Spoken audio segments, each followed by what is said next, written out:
What's up, y'all? This is Hammer here again, back with another video. And today I'm going to be talking about Black South Africa, specifically Black South Africans and the future of, South Africa, Black South Africans in general.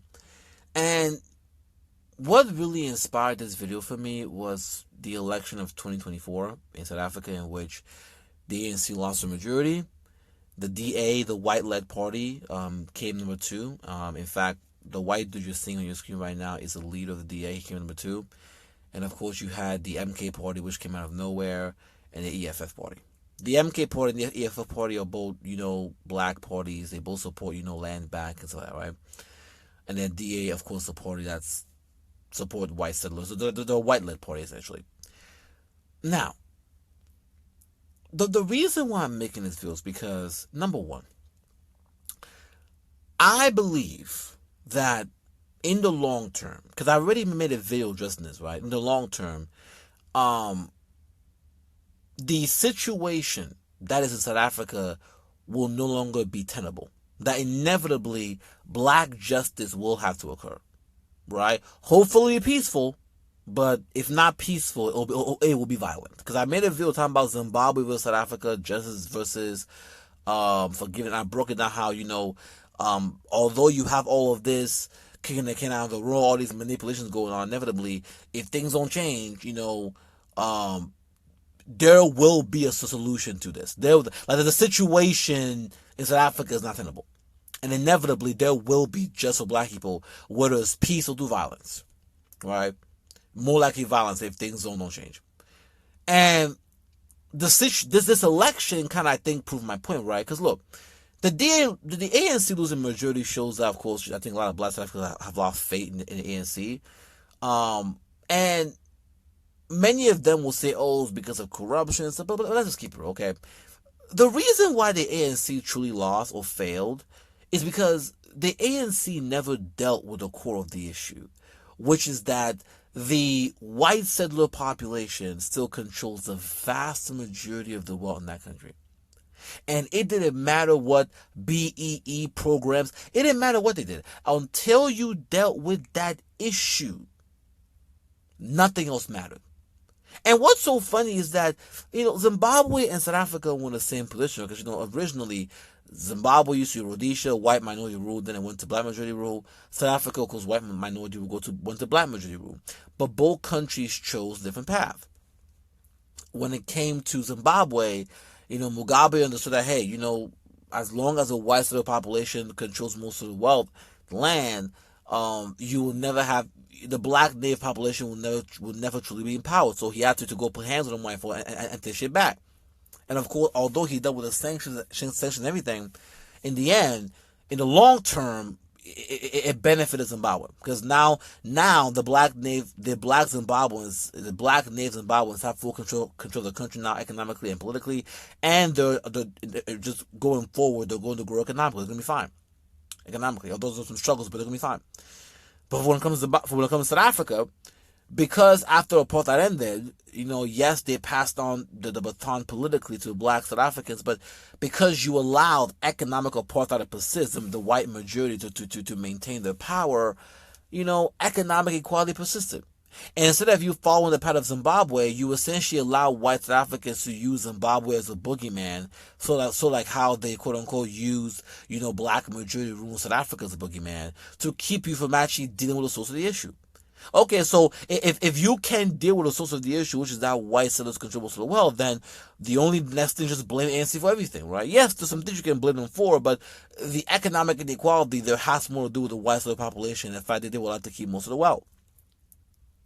And the fact that black South Africans allowed the white minority to boogie them into not dealing with that core issue, yeah, of course the ANC became the scapegoat.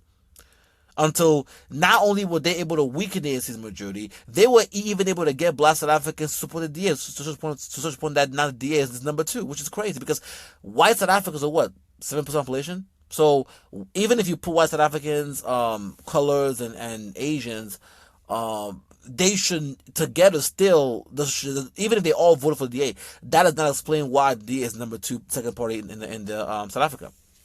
The only explanation is that a lot of black South Africans have voted for that party. So not only have white South Africans been able to scapegoat a DA for everything, they've been able to essentially convince black South Africans to even vote for the DA. So we scapegoat the ANC for everything, and then we essentially convince you that, oh, what you really need is a white-led party. And this election results essentially show that, right? Look, it worked, right? Because now the ANC lost the majority, the DA grew in number, and the ANC was forced to make a government of national unity with the DA and other parties. Ironically, excluding the black power parties, which are the MK and the EFF, which believed in land back and, of course, dealing with the white settler population and their wealth. Here's the reality conversation, right? Black South Africans, look, you may kick the can down the road, and this whole situation with the y'all voting more and more for the DA, you guys making the ANC lose the majority, all that stuff is fine. But I just see that as you kicking down the road, because you're essentially buying into the, ANC being the boogeyman, Zimbabwe being the boogeyman, all to keep you from the real issue. Is that it doesn't matter if the ANC gets removed. It doesn't matter if the DA takes over the entire. It doesn't matter unless you deal with the source of the problem, which is that the white settler population still control the vast majority of the world in that country. Nothing will change. And that's why I believe that inevitably, despite all this, kicking down the road, inevitably, black South Africans the issue will get resolved one way or another. And like I said in that video, Zimbabwe versus South Africa, justice versus forgiveness, the situation is untenable. And it will get resolved, hopefully peacefully, but if not, it will get resolved violently. And look, we saw what happened when Zuma was arrested, right, in jail, and you had all them black folks going there and red light. Like, that's just a snapshot of what could happen if shit really breaks apart. Because you cannot have a situation in which the vast majority of the black native population is still living in shanty towns, and the whites control the wealth, and you think that's going to last. That's not going to last. But something I've never understood about black South Africans was that, you guys have sort of been cowards, because black Zimbabweans, they took on the white settler population completely naked. Meaning they had no protection. They were completely vulnerable, and they still did that and took all the sanctions and everything. And despite all the sanctions, all the sabotage, they still were able to get control. They were still able now to put the country in the path to success in the long term. You guys are part of the BRICS. You guys are protected by China. You got all these black Africans behind you. The West is declining now. You got the BRICS behind you, and you're still scared of these white cells, which is crazy to me. Look, the BRICS was able to help Russia essentially defy all the sanctions from the West. So if the BRICS could help the Russians defy the sanctions, they could definitely do that for South Africa. If the white Western world wants to come at you because you also putting hands on these West South Africans. So there's no excuse to why you guys are allowing this to continue, right? The only explanation I have is that you guys have sort of bought into the whole ANC Zimbabwe boogeyman instead of dealing with the issue, which is the white side of the population having most of the wealth. But nevertheless, regardless of how much you buy into the boogeymans, regardless of you kicking the can on the road, this situation is not tenable. And nothing will change with this government of national unity, because once again, it doesn't matter how the government is placed. You could put all white face up there. It doesn't matter. Until you deal with the core of the issue, which is that the whites of the population still control your country economically, nothing will change. And I've said, look, black South Africans, in my opinion, they have the biggest fake ego I've seen in my life, because they love boasting about how industrialized and wealthy. But once again, that's a lie, though, right? I've said it before. The vast majority of the wealth in South Africa is really in the hands of white settlers, and the wealth of the white settler population covers the extreme poverty of black South Africans. if you actually look at South Africa, the vast majority of them live in shanty towns. They're incredibly impoverished. So in other words, if I were to remove the wealth of the white settler population, black South Africans would actually be poorer than even what? Somalia?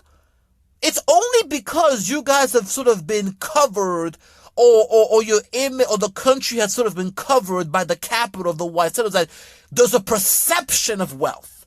But in reality, the wealth is really in the white settler population. Which is the reason why, despite you guys making, 80% of the population, when we look at our numbers, where's all the wealth? It's in the white minority hands. Which is why I say, look, this is untenable. Any situation in which the majority of the native black population is impoverished and the white settlers have most of the wealth, that cannot last. And although black South Africans want to kick down the road, inevitably, the situation will become untenable. And they will have to deal with it in two ways. Like I said in my previous video. Either it's going to be in a peaceful way, hopefully through putting in power the black power parties, like, MK, EFL, because MK just was a new party. So in the future, you may have another new black power party. Who knows? Either you put in place black power parties, or you use violence. That's it. But this situation will not last because it's untenable. And so, for all the black South Africans who are watching, right, I need y'all to understand that as much as you guys have been trying to get a kid on the road, hug the white settler, not deal with it, the situation is untenable. And you know it is. Okay? As long as these white folks hold all the wealth over the indigenous South Africans, this will not work. And inevitably, you guys will be forced to go on the path of Zimbabwe, whether you like it or not. In fact, I predict that in the next couple of elections, I would not be surprised if you see an increase in the black power parties, whether it's the EFL, MK, or new black power parties come into play. I would be surprised. Especially as the West declines and gets weaker and weaker and weaker on the global stage. So that's my message to black South Africans. Like, look, personally, I believe the reason you guys have kicked the can down the road for so long is because you guys, I think in my opinion, bought into the whole Zimbabwe boogeyman thing and the whole ANC boogeyman thing. By the end of the day, that's not going to work. Because even after this government of national unity comes to place, what you're going to realize that it doesn't matter, if the ANC is gone. It doesn't matter if the D is, it doesn't matter. Nothing will change unless you deal with the core of the inequality, which is that you never dealt with the white settler population, and inevitably you'll be forced to do so. That's why I say the future of South Africa is black justice, whether black South Africans look like it or not, because they'll be forced to anyway. Whether through peace or violence, it will happen. Right? But that's in regards to black South Africans. The next thing I want to deal with is the hypocrisy that I have seen from white South Africans, especially in regards to the conversations they have in regards to Zimbabwe, South Africa, and Europe. And what do I mean, right? Whenever I have a conversation with a white South African or a white person about, hey, black Zimbabweans were justified in taking back the land and territory because, once again, they're the native population, y'all came from Europe. And I say, hey, black South Africans have every right to take back the land and territory because, once again, white people in South Africa came from Europe. That's not a native territory. What I would typically hear from white folks, whether it's white South Africans or white people, it's like, it doesn't matter if white people came there as settlers in Zimbabwe and South Africa. Y'all need to accept the white settler, and you need to learn to live with those folks. But wait a minute. Though. Right now, I hear white people screaming, especially in Europe, about migrants coming over and how we're being invaded and Europe is for Europeans. Well, if Europe is for Europeans, then by default, Africa is for Africans, right? So if you're saying that Europeans have every right to say, hey, this is our continent and we have a right to say we don't want non-Europeans here, that's great. Then that means Africans, specifically black Africans, can say, hey, we are the native population of Africa, and we have a right to say that we do not want white settlers here, whether it be in Zimbabwe or South Africa. But then when we say that, they're like, well, so Another thing that I'm angry about, especially when it comes to this whole South Africa conference, is the hypocrisy people have, specifically white people have, in regards to the conversation surrounding South Africa, especially the white settler population of Africa and Zimbabwe, is that they recognize indigenous rights when it comes to Europeans and their right to keep Europe for Europeans, but they don't recognize this when it comes to other indigenous people. So when indigenous people outside of Europe say, hey, we don't want white settlers here, we don't want white folks in Zimbabwe, we don't want folks in South Africa, all of a sudden now as well, these native people need to accept white settlers. Okay, great. So if black people in Zimbabwe and South Africa need to quote unquote accept the white settler, then that means you Europeans need to accept non-Europeans on European territory. And then when we say that, they get angry. So on one hand, you have a situation in which, of course, black South Africans have been kicking the can down the road in regards to dealing with a white South population. But of course, inevitably, it will be dealt with, whether they like it or not. But on the other hand, you also have this sort of, double speak that white people globally do when it comes to Zimbabwe and South Africa, which is that on one hand, they tell the native black population in Zimbabwe and South Africa, hey, you need to accept the white South population, but then simultaneously say that Europe is for Europeans. My thing that, hey, if you're going to say Europe is for Europeans, because Europeans are indigenous to Europe and they have a right to say we don't want non-Europeans there, that's fine. So that if Europe is for Europeans, then that means Africa is for Africans. That means Africa is for black Africans. That means that black Africans have every right to say, hey, we don't want a white settler here. And they have every right to take back territory from the white settler population. And the fact that you guys try to have it both ways is not going to work. You're not going to get to say Europe is for Europeans, but at the same time, white settlers have a right to stay in Africa. Think about this, right? Europe is for Europeans, but white settlers have a right to stay in Africa. That's not going to work. If Europe is for Europeans, then that means Africa is for Africans, and Africans, specifically black Africans, have a right to expel y'all from that territory. So, as far as I'm concerned, I don't want to hear that rhetoric anymore, because it's getting old. It's getting say, and it goes back to the manipulation white people do, and that's why I don't understand why black South Africans are falling for this, right? The whole ANC boogeyman shit, right? Using the ANC as a boogeyman. The Zimbabwe shit, they use the Zimbabwe as boogeyman, right? The whole, picking and choosing when it comes to indigenous rights, right? Europe is for Europeans, but at the same time, when it comes to Africans, you only need to accept this. I'm like, the hypocrisy for white folks all over the place. That's why I don't understand why black South Africans allow themselves to manipulate this. But nevertheless, this issue will get resolved, right? And so to sort of summarize, one, when it comes to black South Africans, whether they like it or not, as much as they try to kick it down the road, they're going to have to deal with the white problem. They're going to deal with it, whether peacefully or violently, because the situation is untenable. And number two, when it comes to white folks, they can't have it both ways. If you're going to say Europe is for Europeans and that you have a right to expel non-Europeans from essentially Europe, that's fine. Then that means Africa's for Africans. Then that means black Africans have every right to go over here and put hands on these white settlers and take back territory, take back control, and expel them because, like you said, right, indigenous rights. So if Europe is for Europeans, Africa's for Africans.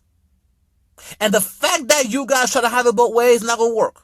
You're not going to get to say Europe is for Europeans, but then at the same time say that, quote unquote, Europeans have a right to stay in Africa. No.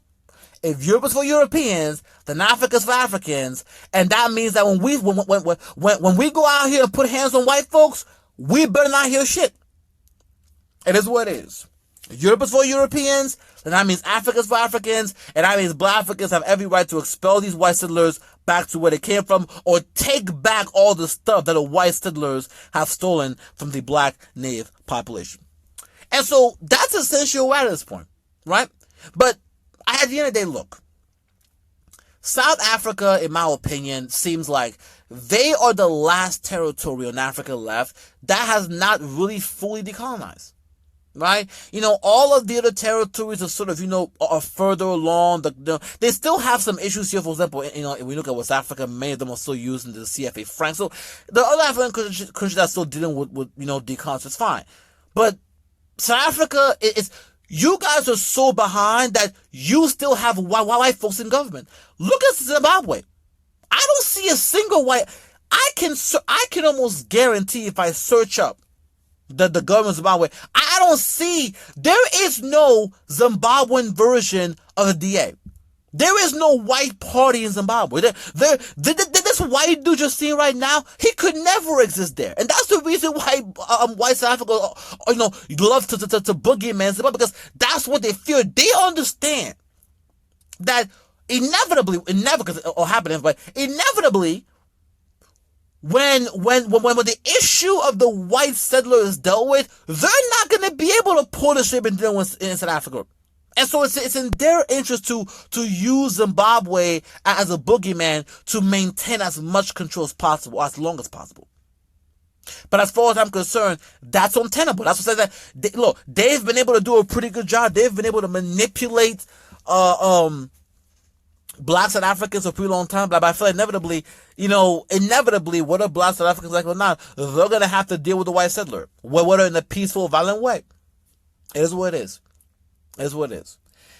And so, with that being said, I'll let y'all go, but look, at the end of the day, Black South Africans, I'm disappointed. I'm disappointed that you guys essentially have allowed it to get to this point, right? Because I'm like seriously, come on. Like the fact that you're the only African country that has a white party, that's crazy to me.